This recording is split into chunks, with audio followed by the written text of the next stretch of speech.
Why is the media party so gung-ho to assume that a fire at a Toronto hotel was meant to harm refugees, especially when even the police aren't suggesting that?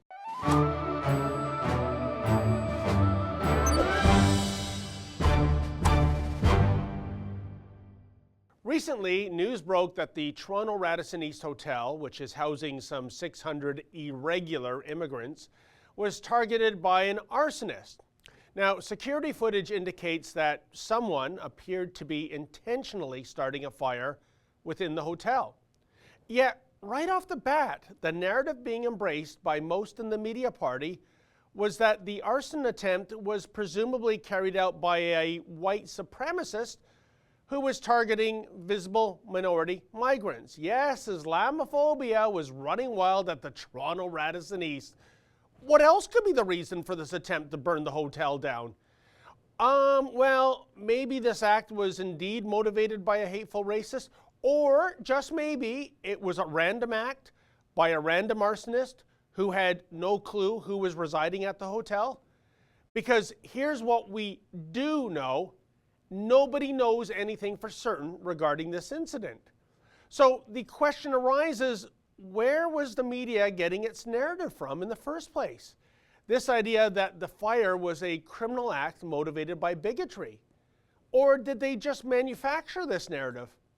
That's odd, because I thought the news media was all about reporting the news as opposed to manufacturing fiction. Indeed, the first source you would interview regarding a crime would be the police, right? Yet, here's what Toronto Police spokeswoman Megan Gray had to say, quote, "I spoke with the detective earlier today, and there is no indication at this time that the arson is an attack on immigrants staying at the hotel," end quote. Well, gee, that's odd. And odder still is that these are the same media outlets who lecture us about making knee-jerk assumptions whenever someone of the Islamic faith carries out an atrocity. We're all admonished never to assume that such an attack was an act of jihad. And we are told that religion was very likely not a factor at all. And of course, in what has increasingly become the default position, the gunman or the bomber or the driver of the truck of peace on the sidewalk was suffering from mental illness, not radicalization, and thus deserves our compassion, not condemnation.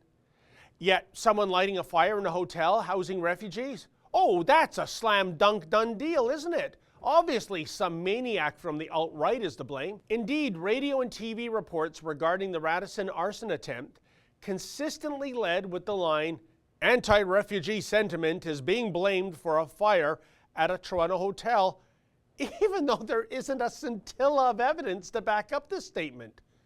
Why is that? I should note that there are, or I should say were, numerous reviews on TripAdvisor about the Toronto Radisson East. If anything, the reviews point to the hotel turning into a cesspool. One reviewer even remarked how a goat had been slaughtered there, which does not appear to be true. Indeed, content anonymously posted on any website must be taken with a shovelful of salt, which is why last week I decided to check into this hotel for a first-hand look. I booked my reservation online and paid for it by credit card.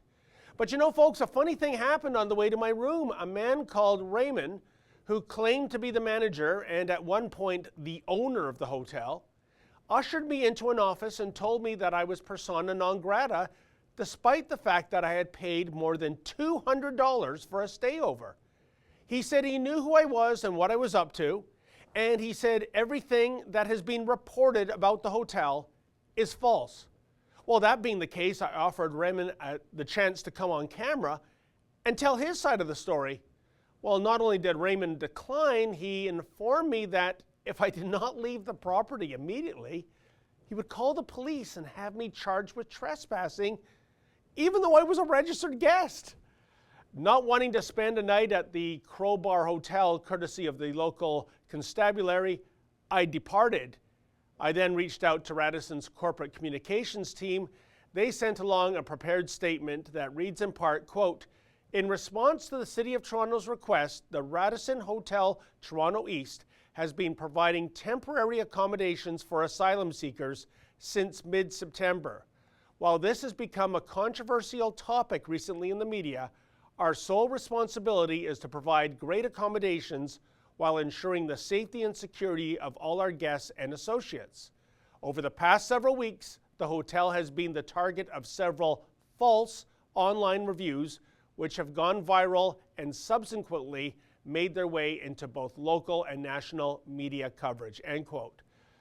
But here's the thing, if the online whistleblowers have it all wrong, why wouldn't the hotel jump at the opportunity to set the record straight? Wouldn't that be in the hotel's best interest? In the meantime, regarding the jump to conclusions behavior being displayed by the media party regarding the arsonist, I have to ask, whatever happened to that old journalism rule of thumb? You know, get it first, but first get it right? Indeed, because thanks to your leftist bias, your motto now, guys, seems to be, don't let the facts get in the way of a good story. For the Rebel.media, I'm David the Menzoid Menzies. Hey folks, the Rebel has a new app. Please download that app and take the Rebel with you wherever you go.